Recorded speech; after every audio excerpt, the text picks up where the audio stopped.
오늘은 우리의 참 주인이란 제목으로 여러분과 은혜를 나누고자 합니다. 사람의 몸은 하나입니다. 하나이기 때문에 홍길동처럼 여기저기 동시에 나타날 수 없습니다.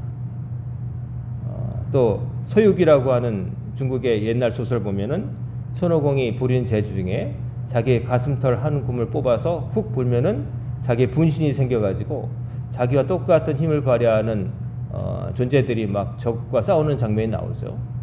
근데 그런 것들은 다 가상의 일이고 우리는 몸이 하나밖에 없습니다. 그래서 내가 한 곳에 밖에 있을 수가 없죠. 여러분과 제가 이곳에 있습니다. 송년주일날 주님 전에 나오는 길을 택했기 때문이죠.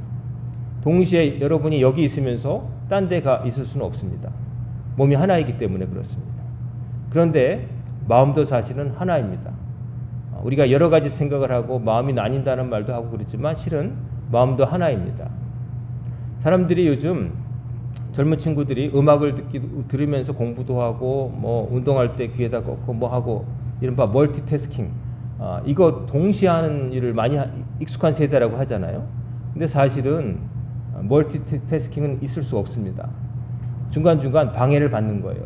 무슨 말이냐면은 음악을 듣고 공부를 하게 되면은 그 음악을 듣다가 음악이 좋으면 또 그 생각했다가 다시 오는 거예요. 공부하다가 또 좀 지루해지면 또 음악으로 갔다가 왔다 갔다 하는 거죠.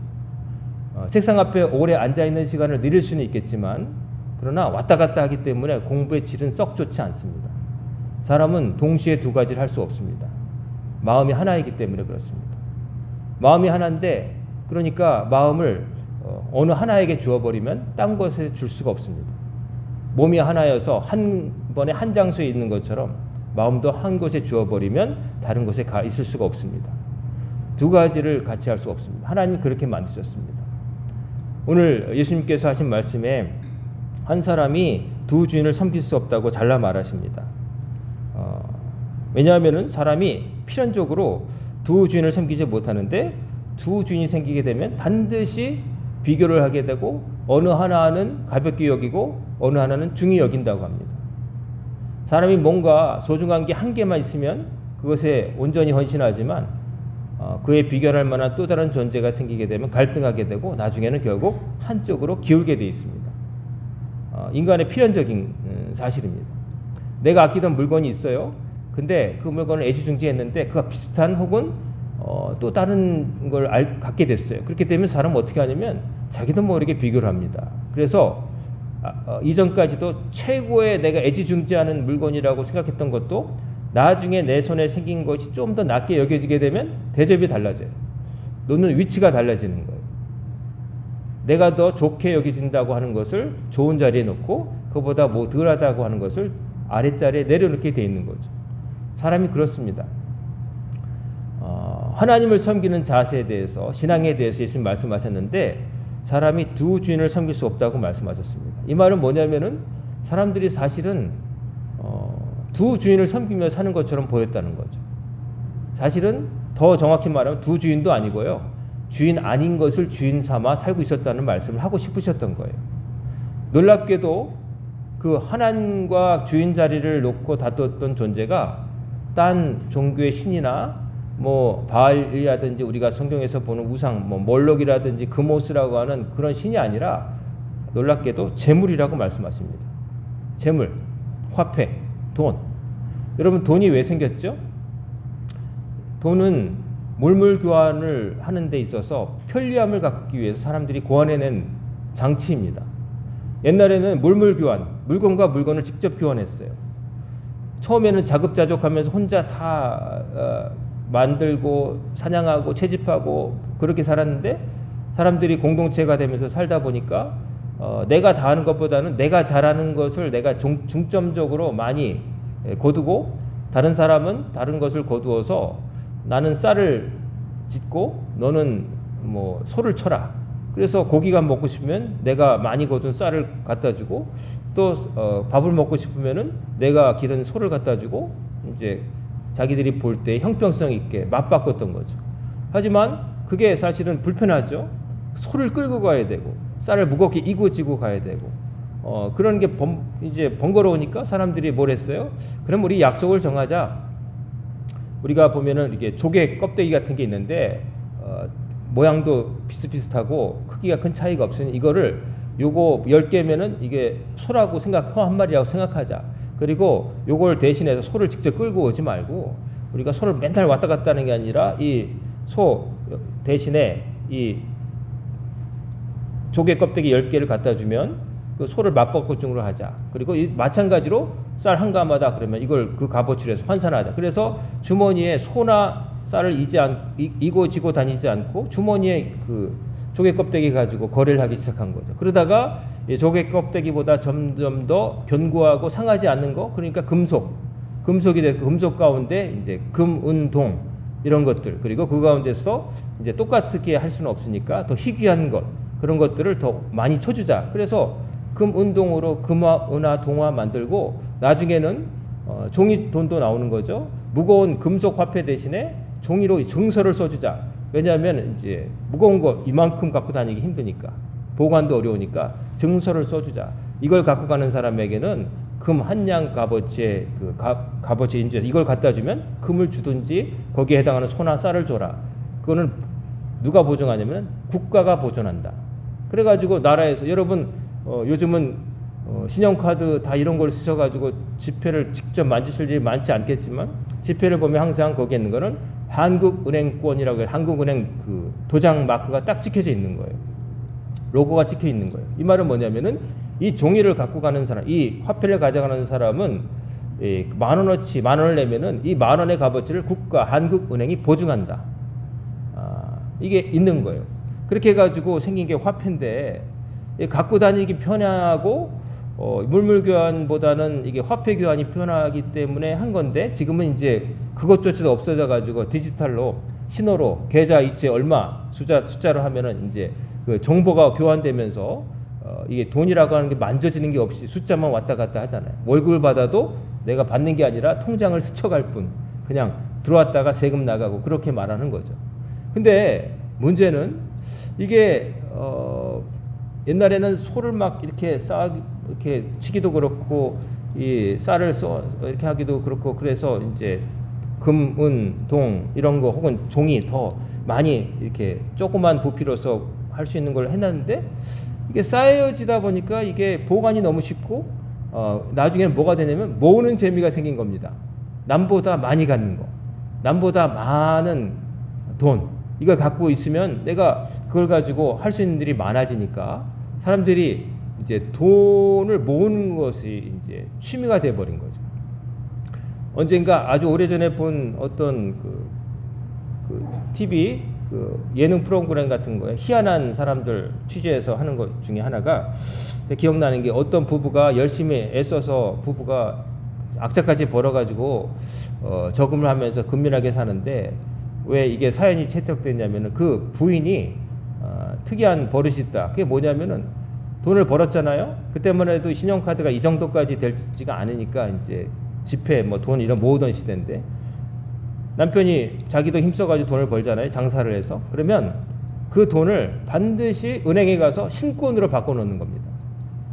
무조건 옛날 돈이 아니라 이게 그거 어차피 나가서 쓰고도 그래도 되는데 자기가 거두 이렇게 받은 돈을 저녁이 되기 전에 은행에 가가지고 반드시 신권으로 바꿔놓고 그 새 돈의 냄새를 맡으면서 좋아하는 거예요. 그게 쌓이는 것을 보면서 우리가 이제 부유해진다, 점점 살림이 나아진다. 근데 그걸 넘어서 그 돈 모으는 재미, 아주 빳빳한 새 돈, 한국은행권 1년 벌어도 똑같고 뭐 이런 것들을 모으는 것을 가지고 행복해하는 뭐 그런 모습을 보이는 거예요. 저 그걸 보면서 와, 이제 저분은 점차 돈을 모아서 처음에는 그런 생각했죠. 돈을 모아서 집을 사고, 돈을 모아서 차를 사고, 돈을 모아서 아이들 학원 보내고 뭐 이런 거 생각했는데 나중에는 그 목표 같은 것보다는 이게 쌓이는 재미로 사는 거예요. 그렇게 될까 봐 걱정되더라고. 뭘 할까? 이걸 가지고 뭘 할까 보다는 그게 많이 있음으로 인해서 내가 위안을 얻고 그게 나를 지켜줄 거라고 생각하고 사는 것이죠.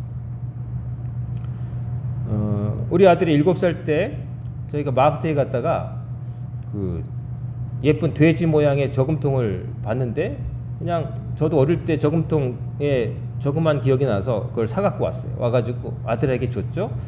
저금해 그러면서 줬더니 애가 이제 저금을 하기 시작했어요. 저금을 하기 시작했는데 그 다음부터 좀 없던 일이 생겼습니다. 그건 뭐냐면은 우리 아들이 그 저금통 생기기 전에는 아빠 어깨 아파 어깨 주물러 그러면 공짜로 해줬거든요. 근데 그 저금통이 생긴 다음부터는 아빠 저금 이렇게 한 번 해주면은 얼마씩 그래서 거기에 동전을 넣는 재미로 막 그러더라고요. 막 그러면서 아빠 어깨 아프다 그러면 쪼르르 달려가지고 이렇게 하고서 이러는 거예요. 그래서 저금통을 막 그래서 물어봤어요. 야 저금 꽉 차면 뭐 할 거야 저걸로 그랬더니 눈을 이렇게 하더니 아직 생각 안 해봤다는 거예요. 그냥 모으는 재미. 무엇을 위해서 모으는지에 대한 방향성이 아직 애기 때문에 없는 거예요. 다만 그게 차는 재미가 있는 거죠. 근데 그런 재미도 있겠지만 아이들은 그럴 수 있지만 성인이 되어서도 어떤 사람들은 내가 왜 잠 안 자고 아침부터 가서 일하는지 일해서 월급을 받고 그러는지에 대한 그 다음에 그것을 가지고 뭘 할 건지에 대한 분명한 목표가 없이도 사는 사람도 있을 수 있겠다 생각이 드는 거죠. 물론 대부분은 생활비, 내 생존과 생활을 위해서 내가 갖고 싶은 것을 취득하기 위해서 뭐 이렇게 사용하려고 벌겠죠. 그렇기 때문에 내 시간을 이제 노동과 바꾸어서 임금을 받아가지고 그렇게 살겠죠. 내 소중한 시간, 무엇과도 바꿀 수 없는 것을 이제 노동으로 바꾸어서 이제 화폐로 받아가지고 살겠죠. 근데 잘못하면은 그것을 넘어서 그게 다 되는데도 그게 다 괜찮은데도 그 다음은 뭘 할지에 대한 그 다음은 생각 안 하는 거죠. 그냥 먹고 사는 거 그래서 다는 거지. 근데 사람이 이 땅에서 그냥 먹고 사는 거 생존 이 정도면 되는 존재일까? 생각해 봐야 되는 거죠. 뭘 위해서 내가 이걸 하는가? 돈을 벌잖아요. 악착같이. 그럼 이유가 있어야 돼요. 돈을 벌려면 가만히 앉아서 생길 수 없잖아요. 하다못해 가만히 앉아서 버는 것처럼 보이는 주식 투자도 항상 그 그래프를 들여다보면서 그거 돈 번 사람들 얘기 들어보면 그들이 가만히 버는 게 아니라 맨날 틈만 내면 핸드폰 보고 그래프 보고 뭐 전화해 보고 뭐 오른다 오른다 밤중에 일어나 가지고 막 그러더라고요. 그러니까 그냥 버는 거 없어요. 그럴 때 내 시간이라고 하는 무엇과도 바꿀 수 없는 게 투자되는 거죠. 근데 그럴 만한 가치가 있는 일을 위해서 한다면 그렇겠지만 어떨 때는 맹목적으로 하는 거예요. 맹목적으로 내가 이게 있어야 안심하겠다. 이게 없으면 나를 지켜줄 건 아무것도 없어. 이런 생각으로 사는 거죠. 제가 부목사로 근무했을 때 한 안타까운 집사님이 있었습니다. 유복한 가정이었습니다. 그래서 정말 남부럽지 않게 사셨는데 그래서 근데 점점 유복해지면서 교회를 안 나오시는 거예요. 안 나오셔가지고 신방을 갔습니다. 신방 전도사님도 가고 담당 교구 목사도 가고 뭐 이렇게 하는데 이제 1년에 거의 한 번도 안 나오죠. 신방을 가도 어쩌다가 이제 친하게 지내는 분 때문에 거의 반강제로 신방 예배를 1년에 한 번 정도 이제 가정을 방문하는데 무슨 얘기를 해도 그냥 가만히 숙이고 듣고는 계신데 이분의 마음속에 들어가질 않는구나 하는 생각이 드는 거예요. 그러더니 어느 순간인가 그분이 병이 걸리셨어요. 그 병이 희귀한 질병이었어요. 근육이 점차 굳어가는 질병이었어요. 류게릭병이라고 하는 병 아시죠? 그 병에 걸리셨어요. 그러고 나서 그 교회를 정말 못 나오게 됐어요. 나오고 싶어도 못 나오게 됐어요. 점점 굳어가가지고 나중에 신방 갔을 때는 고개만 까딱까딱 할 수 있는 정도만 되셨어요.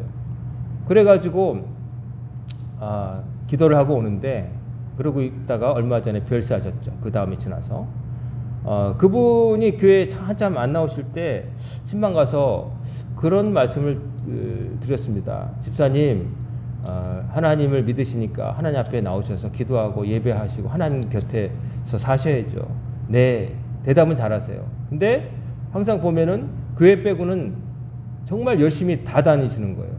동창회에서 여행 가고 또 뭐 취미 생활로 뭐 춤도 배우고 여행도 가고 또 특별히 뭘 배운다고 그래가지고 또 뭐 논어 맹자 사서삼경 배우는 데도 가시고 또 그러는 거예요. 근데 정작 교회는 안 나오시는 거예요. 결국 어떻게 됐냐면은 나중에 갔을 때 우시더라고요. 고개만 움직이게 되셨을 때. 우시면서 목사님 제가 교회 가고 싶은데 못 가게 됐어요. 또 그럴 것이 목만 움직일 수 있게 됐으니까. 결국 교회 못 나오시고 마지막에 이제 숨 지셨습니다. 왜 내가 무엇을 주인으로 모시고 사는가? 우리가 고민해 봐야 됩니다. 누구를 주인으로 모시고 사는가? 물질이 주인이 될 수 있는 케이스가 많기 때문에 예수님이 이런 말씀하셨을 거예요. 예수님이 성전에 가보니까 장사치들이 들어앉아가지고 사람들에게서 폭리를 취하고 있었어요. 제사장과 장사치들이 결탁했겠죠. 그러지 않았으면 장사치들이 어떻게 그렇게 할 수 있겠어요. 성전으로, 예루살렘의 성전으로 절기 때마다 하나님께 제물을 바치러 오는데 저 북쪽 끝에서 양떼를 몰고 오려면 오다가 상하기도 하고 죽기도 하고, 그러니까 어떻게 해요?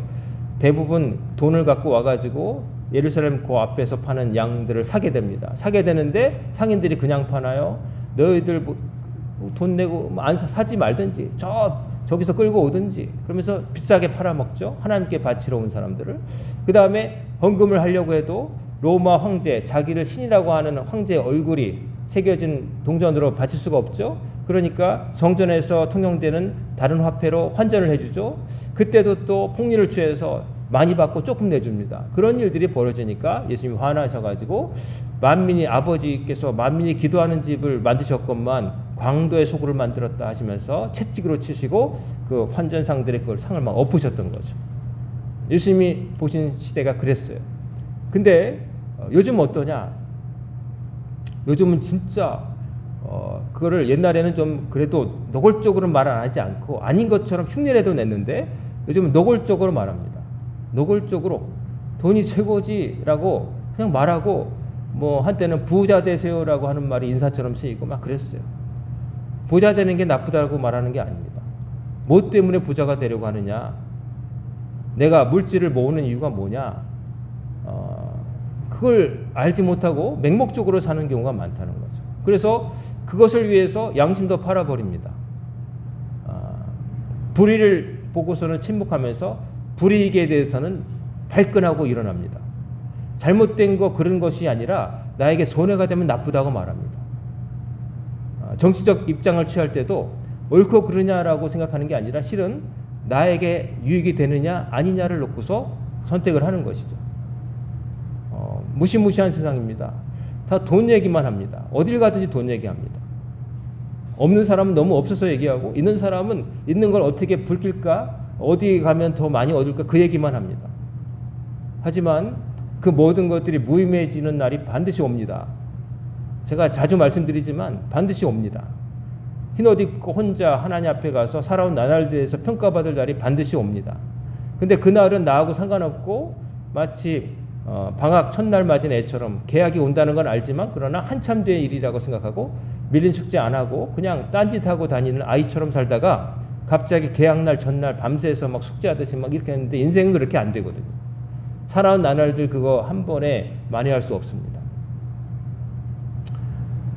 저도 돈이 좋죠. 돈이 있으면 우리 애들에게 좋은 옷을 입힐 수도 있고, 돈이 더 있다면 낡은 봉고차도 가를 수 있고, 또 돈이 있다면 이 추운 예배당 이중창으로 단번에 갈아치우고 싶고, 또 뭐 그러고 싶어요. 하지만 그러나 그것보다 더 중요한 것이 있다고 늘 잊지 않으려고 애쓰며 살아갑니다. 왜 그게 필요한가? 가끔 이제 보면은 요즘 뭐 무슨 팡 해가지고 그 유통업체 문제 돼가지고 난리가 났죠. 그게 참 주문하면 되게 편해요. 카드 등록해 놓으면 복잡한 인증 절차 없이 한 번만 해놓으면 딱 그 자리에서 클릭하면 그냥 배송이 됩니다. 보니까 새벽에도 막 갖다 줍니다. 거기서 일하는 사람들이 과로로 죽어나가도 어쨌든 받아 앉아서 받는 사람 우리는 편하니까 못됐다고 하면서도 많이 이용했었는데 지금 문제가 됐죠. 여러 가지 문제로. 어쨌든 그거를 보다 보면요. 저도 앱이 있어가지고 깔아놓고 보다 보면 제가 필요치도 않은데 가끔 이제 뭐가 떠요. 광고로. 제가 좋아할 만한 것을 제가 그동안 산 것을 통해서 이게 알고서 저에게 보여주는 거죠. 그럼 보면 사고 싶어요 정말. 그래서 가격을 보면 제법 가격도 이른바 착한 가격으로 나와 있어요. 사고 싶어요. 그래서 거의 다 결제 직전까지 딱 가는데 그러다가 한번 생각해 봅니다. 이 비슷한 거 나한테 있지 않나? 보면은 이미 그런 게 서너 개 이미 있어요. 그래서 정신 차려요. 이거 필요 없는데 이거 왜 살려고 했지? 그래서 얼른 끄는데 거의 한 번만 누르면 결제 딱 돼갖고 이제 문 앞에까지 오는 게 되는데 거기서 멈춥니다. 근데 그런 경우가 많아요. 거의 필요하지도 않은데 필요하다고 저 물건 파는 사람들이 너 이거 필요할 거야 하면서 보여주는 거에서 현혹돼 가지고 필요 없는데도 하나 더 사는 거예요. 그래놓고서 놓고서 그 가운데 이제 골라서 뭐 이러는 거죠. 근데 보면 나중에 보면 쌓여가지고 그거 다 사용하다 안 하는데 그냥 그거 자기도 모르게 그렇게 되는 거죠. 요즘 물질을 모으기 위해서 내 쪽으로 끌어당기기 위해서 무한 경쟁입니다. 기업도 그렇고 개인도 그렇고 막 그러는데 뭐 그게 아까 말씀드린다시피 그게 있으면 편리하고 그게 원래 물물 교환을 넘어서 좀 경제 생활을 편하게 하고자 한 거기 때문에 화폐 없이 산다는 거 사실 불가능하죠. 산속에 홀로 가서 사는 거 자연인처럼 진짜 자연인처럼 살지 않는 한. 그렇지만 그러나 왜 내가 물질을 모으지? 이 물질이 뭐에 필요하지? 무엇에 써야 되지? 어떻게 써야 되지?에 대한 고민 하나도 없이 그저 그냥 산다는 거는 아까 제가 말씀드린 것처럼 그냥 장사 열심히 해가지고 잠도 안 자고 커피 흘려가면서 돈 벌었는데 무엇에 쓸지 처음 생각이 있다가 나중에는 신권 바꿔가지고 쌓아놓는 거 보고 행복해하는 그 사람처럼 되게 십상이라는 거죠. 문제는 그렇게 나면 그게 정말로 나를 지켜주는 구원의 산성이 되어지고 방패가 되어주느냐? 안 그런 경우가 참 많다는 거죠. 성경에 보면 예수님께서 두신 누가복음에 든 예화, 어떤 사람이 농사가 너무 잘 돼가지고 소출이 너무 컸는데 이걸 어디다가 쌓아둬야 되는데 창고가 적단 말이죠. 그 걱정을 하다가 새로 지으면 되겠구만, 크게 지어가지고 거기다 넣으면 안전하겠다, 도둑도 못 가져가고 비도 안 맞겠다 그랬는데 예수님께서 말씀하신 거죠. 그런 사람이 있다고 치자. 근데 만약 하나님이 너 오늘 밤 나에게 와라 하고 그 생명을 거두어 가시면 그의 모든 계획이 어떻게 되겠느냐라는 좀 다소 극단적이지만 그러나 현실에서 얼마든지 있을 수 있는 말씀을 하시는 거죠. 예수님이 왜 그 말씀 하셨을까? 사람들은 다 계획을 세우고 살아갑니다. 나 이렇게 해야지, 저렇게 해야 되지. 내가 뭐 일주일, 1년, 뭐 10년 계획 막 세우는 거죠. 계획 좋죠. 무계획하게 아무렇게나 사는 것보단 낫죠. 하지만 우리 생각해야 되는 건 뭐냐면 인생은 내 계획대로 안 될 때가 훨씬 많다는 거. 항상 변수가 생긴다는 거. 내가 생각하지 못한 일이 생긴다는 거. 내가 다 생각한 대로 다 되면 인생이 얼마나 쉽겠어요. 하지만 그렇게 안 되죠. 예기치 못한 일들이 생기는 거죠.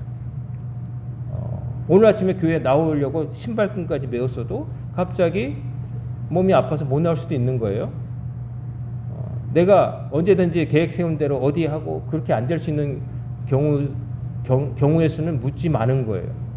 그거 많은 경우에 그냥 넘어왔으니까 안 그렇겠지 하고 살곤 하지만 그러나 안 생긴다는 법도 없는 것이죠. 우리의 주인이 누굴까? 예수님은 생각하라는 거예요. 너희 주인이 뭐냐? 주인이 뭐예요? 모든 것을 관할할 수 있는 권력이 있는 사람. 주인이 있으면 종이 있겠죠. 종이 누구예요? 우리예요. 하나님께서 지으신 피조물. 근데 그 종이 주인의 말을 안 들으면 어떻게 되겠어요? 주인을 제대로 안 모시면 어떻게 되겠어요? 내쫓임을 당하는 거예요.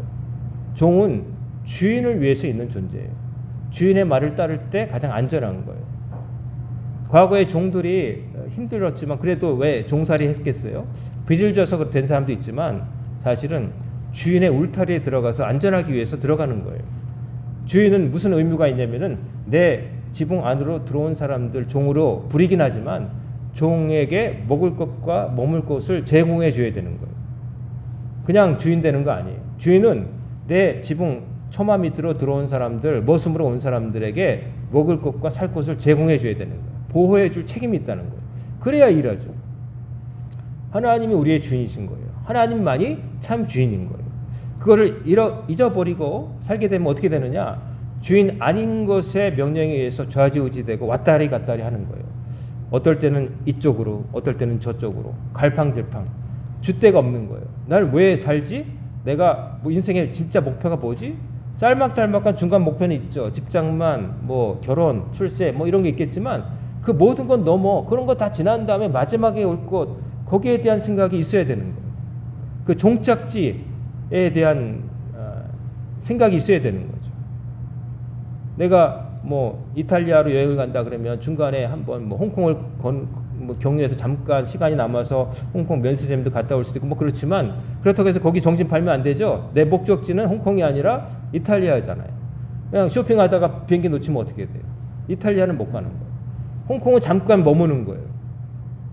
머무는 거예요. 진짜 갈 곳은 내가 이탈리아였으면 정말 피사의 사탑을 보고자 하는 게 내 목표라면은 홍콩에 있는 면세점에 아무리 아름다운 것이 기념품이 있어도 그거 사려고 정신 팔다가 비행기 놓치면 안 되는 거잖아요. 근데 사람들은 중간에 홍콩 경유하면 거기 면세점에서 뭐 거기 유명한 게 뭐 있어 고 사가야지 뭐 그런 생각할 수 있지만 그러나 그것 때문에 정신이 팔려가지고 내가 진짜 내려야 될 이탈리아행 비행기 다시 올라타지 못하면 그거는 말짱 꽝이라는 거죠.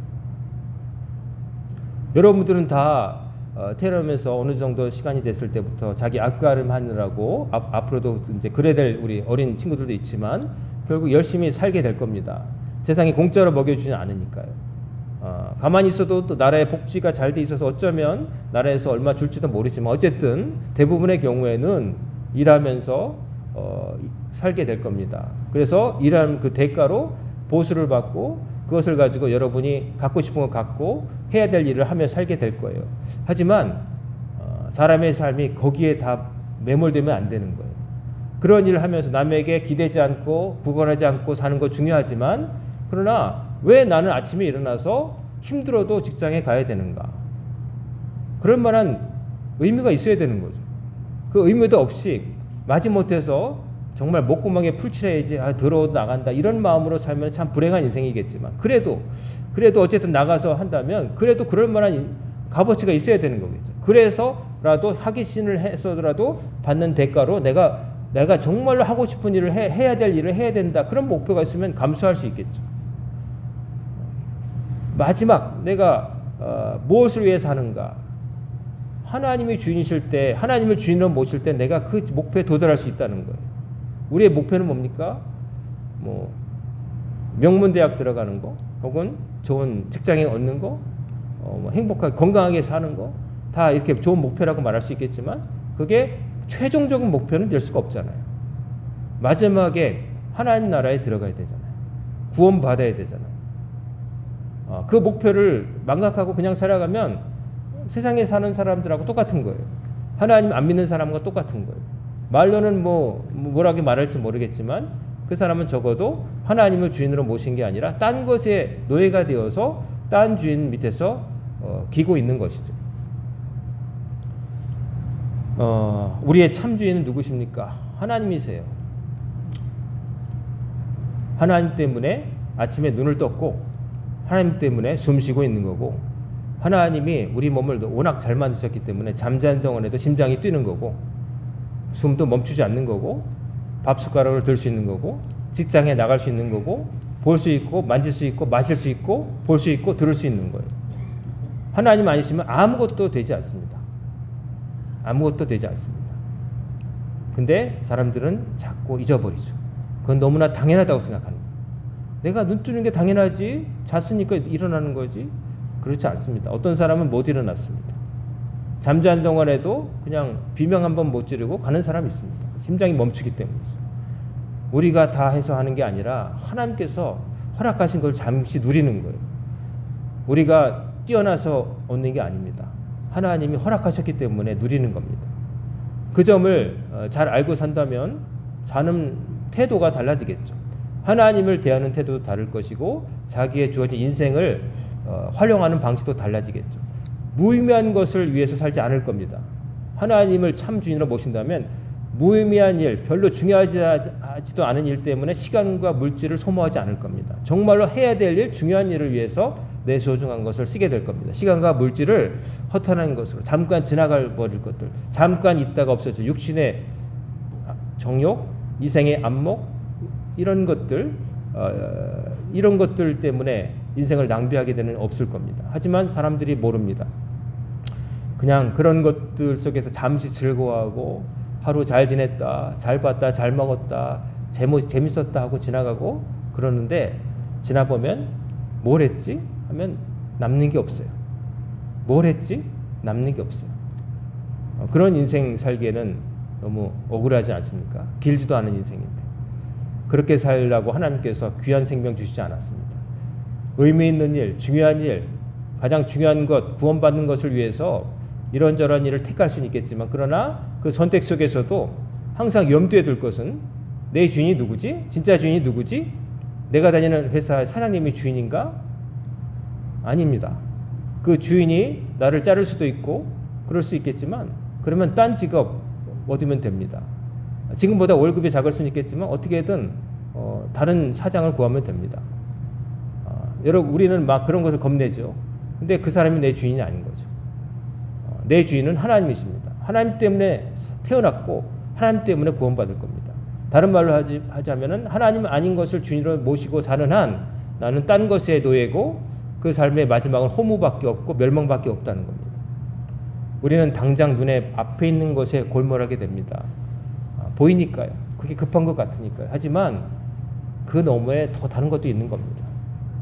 수능을 치는 수험생들은 수능이 전부인 것 같지만 그렇지 않죠. 들어가서 입학해서 졸업하고 직장 갖는 게 또 있죠. 또 결혼도 해야 될 것이고 여러 가지 더 큰 문제들이 있어요. 그게 다가 아닌 거죠. 그 당면한 문제 앞에서 그냥 근시안적으로 그것만 해결하면 어떻게 되겠지 하고 살면 안 됩니다. 항상 그 너머 마지막 것을 생각하면서 큰 틀 안에서 딴 거를 조율해야 되는 거예요.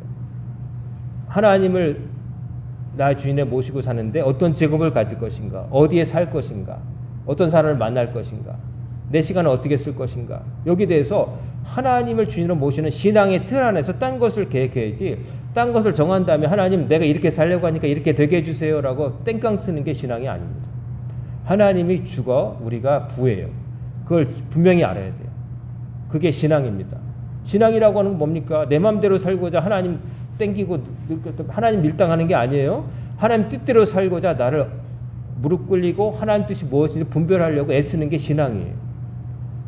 그러기 위해서는 여러분 절제가 필요하고 정신 차리는 게 필요하고 내가 왜 살지? 무엇을 위해서 일하지? 그리고 나를 누가 지켜주지? 가장 절박할 때 하나님께 무릎 꿇어야 되고 하나님께 부르짖어야 되는 거예요. 저절로 되는 거 하나도 없습니다. 옛날엔 저절로 된다고 생각했을지 모르지만 저절로 되는 건 하나도 없습니다. 하나님께서 운행하시고 섭리하시기 때문에 되는 거고 하나님을 주인으로 모시고 살아야 우리는 참된 행복에 이룰 수 있습니다. 예수님은 그 말씀하시려고 이 땅에 오셨습니다. 사람들이 하도 거꾸로 사니까 자기가 수단으로 부려야 될 물질이나 기타 이런 것을 자기 머리 위에 모시고 사니까 정신 차리라고. 그게 네 주인이냐? 아니라고 말씀하시는 거죠. 사람들은 근데 그게 주인인 줄 알고 그걸 떠받들며 삽니다. 말로는 내가 그걸 활용한다고 얘기하지만 나중에는 그게 나를 움직입니다. 내가 무엇을 하기 위해서 물질을 번다고 생각하지만 그 물질 때문에 내가 가서는 안 될 곳도 가는 거죠. 그게 누가 주인이에요? 그게 주인이 돼버린 거예요. 가져서는 안 될 걸 탐내가지고 불의를 저지르고 그래서 감옥 가고 망신당하고 인생 망치는 거예요. 그게 주인이 아닌데 자기가 주인이어야 되는데 그게 자기를 망치는 거예요. 그런 일이 얼마나 많습니까? 요즘 그런 일 때문에 망신당하는 사람들 많죠. 그게 물질일 수도 있고 어떤 사람은 권력일 수도 있고 명예일 수도 있고 주인 아닌 것을 주인처럼 모시고 살다가 결국 가지고 있던 것마저 다 잃어버리고 나중엔 허무하게 되는 것이죠. 우리는 그런 어리석음을 범하지 않기 위해서 주님을 만났습니다. 하나님 그렇게 살지 말라고 정신 차리라고 말씀으로 일깨워 주시고 예수님께서 이 땅에 계시면서 사람들에게 그 말씀하셨어요. 누가 주인이냐? 하나님이 주인인데 왜 딴 것을 주인으로 모시고 사느냐? 하나님 앞으로 돌아오라. 회개하고 돌아오라. 정신 차리고 각성하고 네 삶의 진짜 주인을 주인으로 모시고 살아라. 이 말씀 하신 거예요. 이런 말씀을 빼놓고 그저 뭐 당장에 뭐 되게 해주세요. 이런 비나이다 비나 이런 식으로 하는 건 다 기만이고 사실은 다 거짓입니다. 타전교회에서 보면은 갑자기 무슨 100일 남겨놓고 무슨 기도회며 뭐 그걸 또 받아들여서 교회에서도 뭐 그러지만 그런 것들은 예수님께서 말씀하신 게 아닙니다. 사람들이 하도 원하니까 그런 것에 매달려 있으니까 사람들에게 하는 건데 정직하지 않습니다. 그런 것들 부끄럽습니다. 공부는 학생이 해야 되는 거고 기도한다고 서울대학 가는 거 아니에요. 평소에 잘해야 됩니다. 내가 빌어야 될 것은 우리 자식이 하나님을 잘 믿고 살게 해주세요. 제가 24시간 지켜줄 수 없으니까 하나님 지켜주세요. 그 기도를 해야지. 그저 아무것도 안 했는데 요만큼 했지만 이만큼 되게 해주세요. 로또 바라는 마음으로 그게 하는 게 아니라 자식을 위해서 기도한다면 내 자식이 무엇을 하든지 하나님을 잘 믿고 살게 해주시고 정직하게 바르게 그리고 구원받게 해주시고 하나님 영광을 위해서 타인을 도우며 살게 해주세요. 그게 가장 고상하고 복된 삶입니다. 하나님 내 자식을 그렇게 살게 해주세요. 그가 주인이 누구인지를 알고 살게 하시고 평생 동행하시고 제가 가고 없는 다음에도 하나님 지켜주시고 머리맡과 발치를 지켜주세요. 이게 진짜 기도지. 그저 뭐 하지도 않은 것에 대해서 벌충해 주시고 말도 안 되는 도움으로 그냥 그렇게 하는 거는 하나님께서 들으시는 기도가 아니라고 저는 생각합니다. 여러분, 여러분의 주인 누구라고요? 하나님이세요. 그러니까 주인을 어떻게 대해야 되겠어요? 여러분의 모든 생각에 첫머리에 두어야지 이거 해보고 안 되면 찾아오는 걸로 하면 안 되고 뭘 얻기 위한 수단으로 하나님을 수단시하면 안 되고 하나님 제가 뭘 할까요? 하나님께서 주신 게 너무 많은데 어떻게 뭘 좀 해드릴까요? 이런 마음으로 여러분 마음이 신앙이 자라기를 바라요. 그런 모습을 돼야 돼요. 그래야 진짜 믿는 사람이고 여러분의 인생이 헛되지 않을 거라고 생각합니다. 오늘 송년주일 1년의 거의 마지막 주일을 맞이하면서 무슨 말씀을 설교를 드릴까 하나님 말씀을 전할까 하다가 우리의 참 주인이신 이걸 사실 첫 주에 할까 했는데 첫 주에도 해야 될 말이지만 마지막 주에도 해야 될 말씀 같아서 전합니다. 신앙의 처음과 끝은 한 가지예요. 내 주인은 누군가? 그 누구도 될 수 없으며 하나님밖에 없다. 그 하나님이 나를 지켜줄 것이고 나는 하나님 뜻대로 살아 행복하다. 이거 한 가지 잊지 마시고 앞으로 살아가시기를 주의 이름으로 축원합니다. 아멘. 기도하겠습니다. 사랑과 은혜가 충만하신 아버지 하나님, 지난 12개월 동안 저희들 함께 하셔서 오늘에 이르게 하셨음을 감사드립니다. 누가 주인인지를 늘 한시도 잊지 않게 하시고 참 주인이신 하나님만을 모시며 살아가는 저희들 되게 하여 주옵소서. 2026년을 맞이하기 전 송년 예배로 모일 때에도 우리 성도들이 가족과 함께 참여하게 하셔서 무구네를 보내고 새해를 맞이하는 그 복된 시간을 주의 성전에서 함께 맞이하게 하여 주옵소서. 구역회의도 함께 하시고 또 여러 모임에도 재정부 모임도 함께 하시고 모임마다 하나님께서 은혜로 다스려 주옵소서. 이번부터 시작된 또 한 주간도 하나님 함께 하셔서 어디에 가든지 하나님과 동행하게 하시고 하나님의 종된 사람답게 하나님께서 명하신 대로 하나님의 윤리와 법도를 행하며 예수님 가르침 따라 살아가는 저희들 모두가 되게 하여 주옵소서. 예수님의 이름으로 간절히 기도드리옵나이다. 아멘.